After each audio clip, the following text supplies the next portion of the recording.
Announcing a dredging project in Calumet County will move forward after he initially vetoed it in his state budget. Evers initially vetoed the work on the North Branch of the Manitowoc River in the Brilliant State Wildlife Area.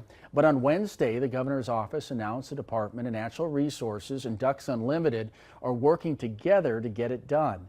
The project will remove cattail mats and sediment while improving flow within the river and surrounding marsh. It's also being done to improve access for kayaks and canoes. While both sides are happy the project can move forward, they say it was frustrating to get here.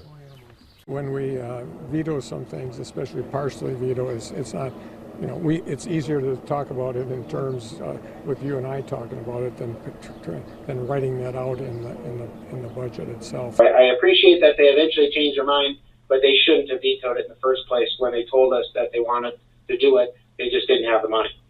The project is set to start sometime next year. New